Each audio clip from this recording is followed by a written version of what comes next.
Les Bulls donc, et on va pouvoir bien sûr faire un petit partage d'écran pour afficher cette preview, encore une fois vous l'aurez compris, signé Jérémy, comme je le disais tout à l'heure dans l'intro du live, Jérémy qui a été depuis la création du site le rédacteur des previews de Chicago et voyez où ça l'a mené, proche du burn-out. Voilà, c'est un petit peu ce qu'on peut en dire bien malheureusement. On a débuté maintenant depuis un certain temps, 3 saisons, le cycle de Mar DeRozan, Vucevic, Lonzo Ball, Caruso. Un cycle prometteur au début, puisque on avait eu un très bon début de saison avec ce groupe-là, ce groupe nouvellement formé, et après les 6 premiers mois de Vucevic au Bull, et puis un déclin un peu à l'aune de Lonzo Ball, qu'on doit citer malheureusement, qui bataille avec des blessures, une blessure notamment, il me semble, au genou, au ménisque, il me semble, si je ne dis pas de conneries, et une blessure qui n'en finit plus, symbole d'un échec peut-être définitif, on va en parler. Mais avant ça, peut-être un bilan rapide, Jérémy, de la saison précédente des Bulls, une saison, on peut le dire, assez décevante. Bah, en fait, pour faire très court, ils sont revenus avec le même effectif que l'année précédente, toujours privés de Lonzo Ball, comme tu disais. Et en fait, je crois qu'une des grosses différences avec la saison 2021-2022, c'est qu'ils ont démarré très fort avec Lonzo Ball et qu'ils ont chuté suite à sa blessure. Bah, là, ils n'avaient pas de marge de manœuvre l'année dernière. Ils partaient avec un bilan de 0-0. Et du coup, bah, là où ils ont fini sixième il y a 2 ans, ils ont terminé 9 ou 10e l'année dernière. Euh, et en plus de ça, bah, il y a eu une irrégularité, il y a eu un Demar DeRozan qui était moins étincelant que les années précédentes et qui n'a pas permis de sauver le nombre de rencontres qu'il avait sauvé il y a 2 ans. Et les Bulls ont été assez mauvais dans le clutch. Ils ont beaucoup plus perdu qu'ils ont gagné, ce qui n'était pas le cas en 2021-2022. Et bah, ça a suffi en fait à faire l'écart. C'est une équipe qui a eu du mal à enchaîner, qui a eu des hauts très hauts, mais qui a jamais réussi à faire plus de 3 victoires consécutives. Non seulement ils avaient du mal à enchaîner sur plusieurs rencontres, mais des fois même dans le cours d'un match, ils s'effondraient, quoi. Tu l'as dit, c'est vrai que c'était un peu l'aspect trompe-l'œil et la problématique d'avoir un Demar DeRozan autant en feu la saison d'avant, c'est que du coup, effectivement, le plafond était peut-être déjà atteint. On va y revenir de toute façon. Je vais citer un petit peu, je vais revenir sur la privée, je vais citer, d'ailleurs, je vais vous l'afficher, ce sera peut-être plus simple même pour la rediff. On va parler un petit peu tout de suite de quelque chose qui va un petit peu fâcher, une déception là encore vis-à-vis des Bulls, puisqu'il n'y a pas énormément de changements, vous allez le voir. Les arrivées de Javon Carter, de Torrey Craig, de Julian Phillips, de Terry Taylor, de Quentin Jackson, de Max Heidegger, d'Henry Drell. Alors, ceux qui connaissent Et plus on de connaît, ouais. 3 noms là-dedans, bravo. Vraiment. Les départs de Patrick Beverley, Derrick Jones Jr., Javonte Green et Marco Simonovic. Et en termes de roster complet, donc cela nous donne Lonzo Ball, blessé encore, vous l'aurez compris. Alex Caruso, Ayo Dosunmu, Kobe White, Dalen Terry, Carlik Jones, inconnu au bataillon. Arrière Zach Lavine, pardon. Ornur Larbitim, Demar DeRozan, Torrey Craig, Quentin Jackson, Terry Taylor, Henry Drell, Patrick Williams, Julian Phillips, Justin Lewis, Adama Sanogo, Nikola Vucevic et André Drummond. Je suis toujours surpris de voir André Drummond là, je me suis toujours pas fait. Vous l'aurez compris, peut-être une des déceptions également cette saison, et tu le notifiais très bien dans la preview, c'était que là où on attendait peut-être un changement, eh bien il y a pas grand-chose, si ce n'est pratiquement, pour ainsi dire, rien. Les meilleurs arrivés, c'est Javon Carter et Torrey Craig, quoi. C'est Torrey Craig, ouais. Après, on est d'accord que Torrey Craig est le MVP caché de cette ligue. Et rien que pour ça, bon, ça mérite bien sûr les encouragements. Mais là, ce sont bien sûr 2 fans de Denver qui parlent. Et je ne suis pas sûr que ce soit très objectif, bien sûr. Dans tout cela, et ces arrivées-là, bon, gardent la marque de cette signature-là. Il y a quand même un point fort dans le jeu chez ces Blues-là depuis quelques saisons, c'est une très forte défense. Bah, ouais, et puis en fait, surtout de cette année, parce que ils ont réussi à figurer 5e defensive rating.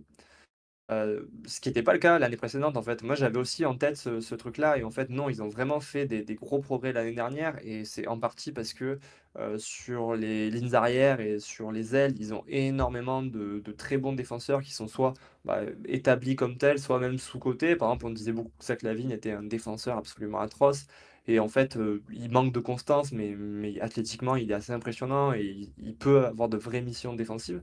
Donc on a vraiment une équipe qui collectivement défend bien avec des joueurs intelligents. Il y en a, on le sait, par exemple Alex Caruso qui est probablement des tout meilleurs sur les lignes arrière. Mais voilà, il y a vraiment collectivement une réponse. Il y a un bon coaching aussi de Billy Donovan en la matière qui a réussi après l'échec de l'année justement d'avant où ils n'arrivaient pas vraiment à stabiliser leur défense. Là, l'année dernière, c'était le gros point fort. Ils ont réussi à bâtir une des toutes meilleures équipes de la ligue en la matière. Et ce, alors que sur le poste de pivot, ils ont plutôt un joueur auquel on pense comme un joueur assez faible défensivement. Alors, dans les faits, là aussi, c'est un peu faux. Je trouve que il est quand même assez intelligent. Il a pas la verticalité, il n'a pas le côté dissuasif. Mais je pense qu'on lui donne pas assez de crédit pour les efforts qu'il fait. Mais mine de rien, c'est vrai que vu qu'on a une équipe très défensive, on aurait pu attendre d'aller chercher des joueurs qui correspondent à cette philosophie-là.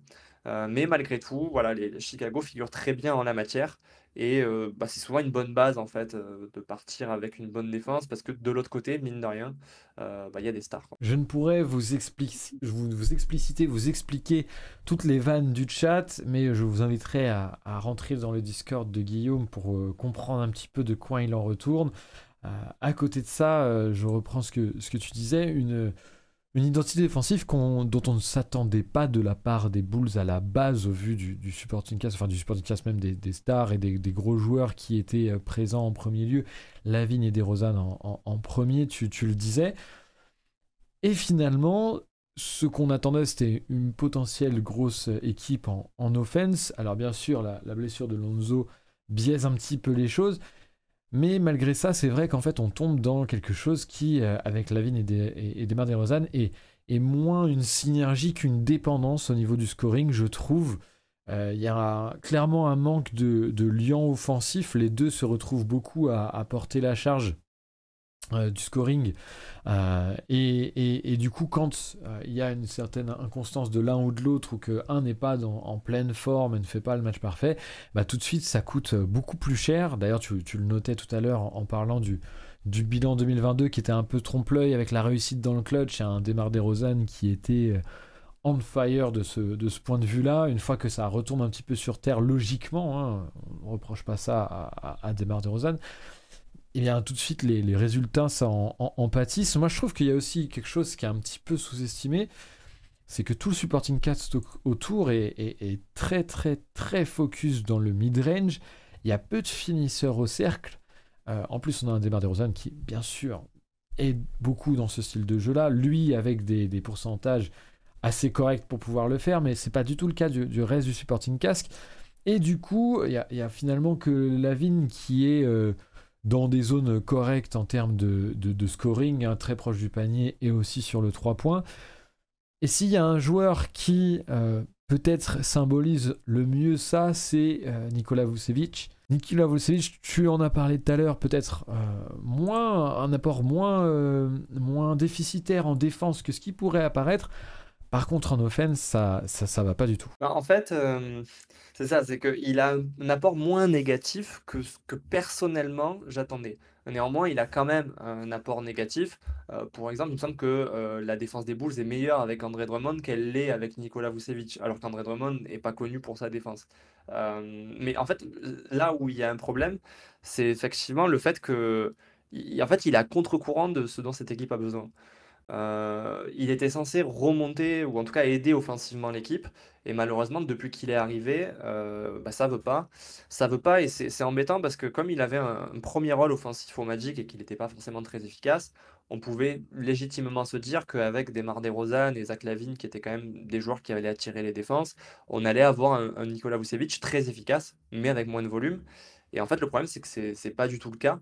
Alors c'était mieux l'année dernière, mais pour donner une idée, il est quand même dans le 45e percentile au poste de pivot, alors qu'on parle d'un joueur qui a été All-Star sur le poste de pivot. Et si je dis qu'il y a progression, c'est parce que les saisons précédentes, il était plutôt dans le 17e, 15e percentile, ce qui est absolument catastrophique pour un joueur qui est censé avoir du toucher. Et c'est là qu'on touche pour moi à un problème, c'est comme tu le dis, offensivement, ils n'arrivent pas à accéder au cercle. Euh, D'une part parce qu'ils n'ont pas vraiment de meneur, et la création qu'apporte Nikola Vucevic post-haut, les opportunités qu'il pourrait avoir en attaque du fait de faire des actions avec DeRozan et Zach LaVine, en fait, j'ai l'impression qu'il n'y a rien de tout ça.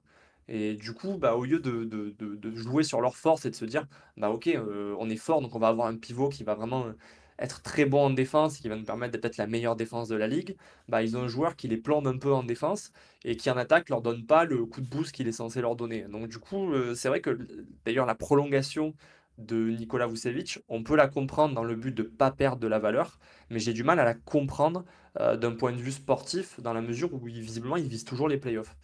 Donc ouais, c'est vraiment le gros problème Vucevic. On en parlait déjà dans la preview de l'année dernière, et c'est vrai que j'étais vraiment très déçu de le voir revenir cette année, quoi. Question un peu plus ouverte, qui me vient comme ça, et question peut-être au chat. On avait un biais, forcément, en tant que fan de Denver, avec Arthur Askarnisovas, qui est le general manager, qui entamait toute cette reconstruction aux Bulls, pardon, et bien sûr avec la venue de Vucevic et l'arrière Zach LaVine, qui, pendant un temps, on l'avait imaginé aux côtés de Nikola Jokic comme un des arrières potentiellement parfaitement complémentaires au jeu du Serbe. On avait forcément ce fantasme de le voir en moindre version, bien sûr, mais quand même avec Vucevic. Tu as totalement abandonné l'idée, Jérém. À la fois, je vois pas pourquoi ça arriverait alors qu'il y a eu 2 ans pour potentiellement le travailler, mais est-ce que c'est vraiment impossible de l'imaginer? Vucevic, je sais pas, assez bon pour ça? Ou est-ce que c'est un problème de coaching? Ou comment tu es par rapport à ça? Est-ce que on avait vraiment un biais en tant que Nuggets fan? Moi, Vucevic, je pense qu'on l'aimait bien parce que il y avait un côté, il arrivait quand même à faire des choses plutôt potables dans une équipe du Magic qui était offensivement assez catastrophique, quoi. Et en fait, ouais, j'ai l'impression que c'est quand même plus le problème de Lavine que le problème de Lavine de Vucevic que le problème du coaching. Parce que quand tu as du toucher, a priori, et que tu as un excellent pivot offensif, tu es quand même censé pouvoir aller chercher tes points. Et en fait, ça vient pas du tout de sa part. Donc, moi, j'ai un peu l'impression que peut-être qu'il peut faire mieux, mais mieux, ce sera pas assez. Si mieux, c'est être à peine péniblement dans la première moitié en termes d'efficacité sur son poste. Bon, pour un joueur en tout cas pour les attentes qu'il y avait autour de lui, et franchement, c'est un petit peu peine perdue, quoi. Avec bien évidemment le fait que s'il n'est pas assez efficace, en réalité son playmaking ne peut pas marcher puisque très simple de le délaisser pour défendre les arrières qui pourraient tourner autour de lui pour finir. Et bien sûr quelque chose d'assez inefficace. Clairement il y a ce problème-là qui tue un peu la valeur de Vucevic. Et on va peut-être arriver à la question finale. On est drôlement rapide, ça me fait un petit peu peur et en même temps je me dis qu'il n'y a pas beaucoup de choses sur lesquelles, malheureusement, vers lesquelles aller autrement. Alors, c'est peut-être un peu provoque de ma part, mais à la fois, est-ce que ce cycle entamé là dont on parle avec voilà, tous ces joueurs-là, est-ce que c'est pas voué à l'échec? On a maintenant 3 ans de rep, je ne sais pas comment le traduire, 3 ans d'itération du coup de ces joueurs-là, de ce système-là. Bien sûr, une très bonne défense, des choses intéressantes et des qualifications en play-in, mais on a l'impression que c'est un plafond qui ne pourra jamais être dépassé. Et est-ce que finalement ça va pas nulle part et qu'il n'y a pas des choses à aller chercher? Comment à la limite? Parce que tu parlais de Vucevic par exemple, c'est typiquement le cas qui n'a plus beaucoup de valeur malheureusement sur le marché. Donc tu parlais tout à l'heure de le re-signer pour garder de la valeur, pour ne pas en perdre en tout cas avec son potentiel départ. En même temps, qui va vouloir échanger pour Vucevic? Je Ouais. suis pas sûr de trouver. Est-ce que c'est un peu défaitiste ou vraiment on voit ce cycle-là se terminer cette saison ou en tout cas aller sur une vraie fin de cycle? Et un peu la sensation, tu sais, quand Karnisovas est arrivé à la tête de l'équipe, que la mission qu'on lui a donnée, c'était pas essayer de construire un prétendant au titre, c'était reconstruit l'équipe de manière à ce qu'elle soit compétitive et que on puisse vendre des billets, on puisse avoir des espoirs côté fan et qu'il se passe quelque chose. Et je pense que c'est logique dans la mesure où ton option 1 c'était Zach LaVine et que moi j'aime beaucoup Zach LaVine, mais que c'est pas une option 1 d'une équipe qui veut aller loin. Et quand on voit les joueurs qui sont allés chercher, que ce soit Nikola Vucevic au moment où ils sont allés le chercher, qui était quand même un joueur solide, mais qui n'était pas une star en puissance, et Demar DeRozan, pareil, qui était un joueur dont on pensait qu'on avait déjà vu à peu près l'essentiel. Il a réussi à faire une première saison exceptionnelle, mais mine de rien, on a quand même vu l'essentiel de Demar DeRozan. On savait que c'était pas un projet qui visait le titre. Là où c'est un petit peu triste, c'est que finalement, son plafond, elle l'a même pas touché, dans la mesure où Lonzo Ball, qui était, je pense, qui était vraiment un membre crucial pour cette équipe des deux côtés du terrain, n'est pas là et que du coup tu te retrouves à devoir bricoler avec Alex Caruso, Ayoub Dosunmu et Kobe White, ce qui ne représente pas une situation idyllique, quoi. Donc du coup c'est compliqué et ça met énormément de pression sur DeMar DeRozan et Zach LaVine offensivement. Comme je disais tout à l'heure, il n'y a pas vraiment de ruissellement, c'est-à-dire que c'est vraiment eux qui bataillent, mais collectivement, ça ne permet pas à l'équipe de passer des steps. Et finalement, leur saison, elle va être un peu définie par la capacité à avoir à nouveau la défense de l'année dernière et à faire mieux offensivement. Donc à demander une fois de plus beaucoup à LaVine et DeRozan qui me paraissait peut-être un petit peu plus altruiste la saison dernière, mais qui du coup prenait moins leurs responsabilités. Et ça a peut-être un peu joué aussi dans l'incapacité de l'équipe à gagner dans le clutch, par exemple. Le fait de ne pas avoir cette période incroyable de DeRozan où il pouvait prendre le jeu à son compte pendant 2 mois. Donc ouais, j'ai l'impression que ce projet-là, ils attendent, mais on ne sait pas trop ce qu'ils attendent. Est-ce qu'ils attendent le moment idéal pour trader leurs joueurs ou est-ce qu'ils se disent juste on va faire partie de ces équipes qui vont arriver tous les ans à jouer pour les playoffs et pour le moment ça nous suffit. Je ne sais pas trop. Mais oui, imaginez le projet franchir des caps. Bon, mieux que ce qu'ils ont fait en 2021-2022, en fait, je pense que c'est déjà fini, quoi. Donc en gros, Chicago va faire 9ème de conf, gagner un match de play-in et perdre le deuxième pour pas faire de play-off et rester ventre mou, nous dit Guillaume. C'est pas les mois qui, abusent un petit peu, mais malgré tout, ils peuvent aller chercher la 12e place à l'Est quand même. Bien évidemment. Alors qu'on salue Quentin Tinro dans le chat. D'ailleurs, je te ferai remarquer que tu es devenu modo pendant la nuit. Tu peux maintenant sévir à outrance comme il te plaît. Enfin, pas trop non plus, bien sûr. Effectivement, comme tu le disais, après, il y a voilà. Le seul peut-être espoir à la limite, ce serait de réussir à trader pour un créateur ou un petit peu plus de playmaking. Mais un playmaking suffisant Mais pour passer un pourquoi? cap. Dis-moi. Bah, avec qui tu vas trader et qu'est-ce que tu vas avoir en retour, tu vois? Parce C'est qu'on ça. dit, Vucevic, aujourd'hui, sa valeur, elle est quasiment nulle. Et même si tu le trades, tu te retrouves avec André Drummond sur le poste de pivot, ça peut être catastrophique, quoi.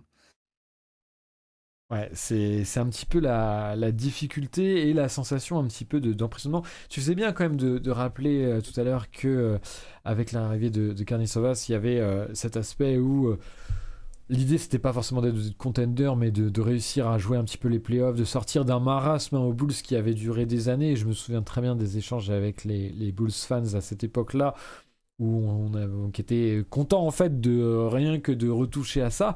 Le problème c'est que ça vient ça va un an. C'est un petit peu plus faible avec la blessure de Lonzo que ce qu'on pouvait s'y attendre. Et donc du coup le plafond est un petit peu plus bas. Et donc du coup c'est plus vraiment les playoffs, mais les play-in c'est quand même moins réjouissant. Et se pose tout de suite la question du plus long terme. Et si à court terme c'était cool, ok, ça devient quoi les missions maintenant? J'ai l'impression qu'en fait il va falloir un peu redéfinir les missions au global. Et ça le problème c'est que si ça passe pas par un changement de cycle complet, et là-dedans, la peur, c'est de finalement... Est-ce que c'est pas un petit peu à l'instar tout à l'heure, tu parlais de réussir à assumer d'être du mauvais côté de la rupture? Est-ce que c'est pas assumer finalement l'échec de l'ère Zach LaVine aux Bulls qui aura que peu duré? Mais est-ce que nous, en tant que fans objectifs, pardon, enfin, quoique ça reste un débat bien sûr, suivez mon regard dans le chat, mais en tant que fan, en tout cas extérieur de la franchise, est-ce que ce serait pas mieux de voir LaVine ailleurs, réussir à le voir dans un rôle peut-être plus intéressant, Désolé, fan des Bulls, mais est-ce qu'on on n'en est pas là finalement? Je pense pas que ce soit un côté fidélité aux joueurs, parce que oui, c'est même pas eux qui l'ont drafté, et je pense que l'attachement du public est clairement pas comparable à celui d'un Lillard des Portland. Mais je pense que c'est peut-être à corréler aussi avec ce qui avait pu ressortir de la franchise sur le fait qu'ils aimaient bien faire des économies, que ils n'ont pas forcément toujours cherché à être compétitifs à tout prix. Le fait que par exemple quand Karnisovas est arrivé, il y avait beaucoup d'éléments dans la franchise, que ce soit le scouting, que ce soit les parties coaching, etc., qui étaient sous-développées par rapport aux autres franchises. Beaucoup disaient que de l'intérieur, ils étaient restés dans les années 90-2000, alors qu'entre-temps, beaucoup de choses avaient énormément bougé. Donc moi, je pense que c'est plus à corréler avec peut-être le manque d'ambition des dirigeants et peut-être du propriétaire qui a tendance à se considérer que tant que c'est rentable, ça va pour lui, quoi. Et je pense pas que, je pense malheureusement la priorité, ça fait longtemps que c'est pas de jouer le titre à Chicago, quoi. Ça résume assez bien la chose. Je suis content qu'on en soit venu à là. C'est un petit peu malheureux, par contre, pour les fans des Bulls, euh, auxquels je pense vraiment, bien sûr. Bon courage à vous. Là-dedans, c'est pas forcément une belle fin. Je sais pas, est-ce que tu as quelque chose d'autre à dire? Parce que j'avoue qu'en fait, je me suis surpris à regarder l'heure et à me dire qu'on avait bouclé ça très rapidement. Et en même temps, je vois pas trop ce dont on pourrait parler en plus vis-à-vis de ces Bulls-là. J'ai pas l'impression qu'on ait raté vraiment grand-chose. N'hésitez pas dans le chat, plutôt que de dire des conneries en permanence. Jérémy, qu'est-ce que À tu en contribuer, penses? s'il vous plaît. Non, non, mais alors, après, on peut rapidement noter qu'il y a quand même eu quelques bons côtés dans la saison des Bulls. Notamment le fait que Kobe White commence à ressembler à un joueur NBA. Moi, personnellement, j'avais tendance à penser que ce serait le genre de joueur qui n'arriverait pas à s'installer dans la ligue. Et là, finalement, j'ai l'impression qu'il progresse offensivement. Pas forcément dans la partie intelligence de jeu, mais en tout cas, sur le côté gestion de la balle, bon scoring, efficacité, il y a du progrès. Le fait qu'Ayo Dosunmu continue à être un bon défenseur, même si s'il peine encore un peu à impacter positivement l'équipe, il y a quand même des joueurs qui se développent. Euh, et éventuellement, si à un moment donné, Karnisovas peut drafter, ça fait partie normalement de ce qu'il fait bien.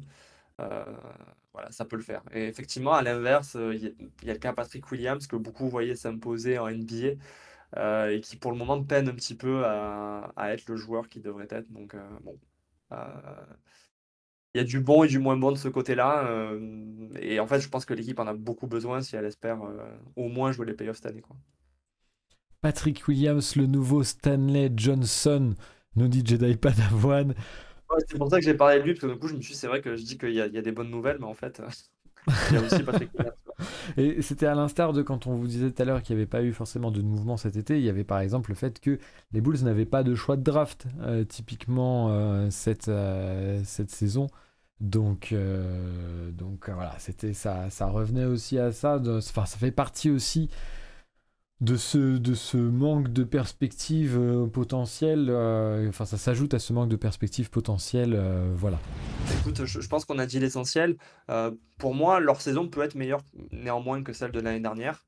Je pense qu'ils ont quand même des progrès offensivement qui sont tout à fait jouables. Ça dépend peut-être beaucoup de Demar DeRozan qui quand même vieillit. Mais j'ai bon espoir que cette saison, ils puissent éventuellement se qualifier en playoff avec une seule victoire en play-in peut-être, qui sait, avec une septième ou huitième place. Pourquoi pas, histoire d'apporter quand même un petit peu de fun, même si on sait qu'il y a un aspect un petit peu plafond, et avec peut-être aussi un côté faiblesse de la conférence Est qui les aiderait à se qualifier en playoff, et ce serait déjà un petit peu plus sympa que ces dernières années. Enfin, au moins, il y aurait ça pour se satisfaire un minimum du côté des Bulls. Vous C'est voilà. ça. En attendant, espérons un trade de Vucevic et DeRozan pour repartir Peut-être, je sais pas, hein, Vucevic de la vie, en fait, de qui, la vie. qui, qui touche grâce en 6 mois et qui est revendu à la trade deadline, retradé à la trade deadline avec une meilleure cote. On peut rêver, on peut rêver. On peut rêver, mais c'est vrai que ouais, voilà, après je crois 6 années ou plus, ouais, 6 années à faire la preview des Bulls, arrive ce constat de là, l'avenir il me paraît pas n'est pas terrible. Voilà, excusez-nous, Bulls fans, n'hésitez pas dans les commentaires YouTube, bien sûr, à peut-être égayer un petit peu plus cette situation, nous dire que nous sommes trop pessimistes peut-être, et amener d'autres arguments hein, pour prêcher votre paroisse. Excusez Jérémy aussi, mais c'est vrai qu'il a eu l'espoir. Ça, on en est tous témoins chez QI. J'ai Croyez-le. cru à Christophe. Vraiment, ça, on ne pourra pas te Wendell l'enlever. Carter, tout ça. Ouais, non, on pourra pas te l'enlever, donc il faut rendre à César ce qui appartient à César.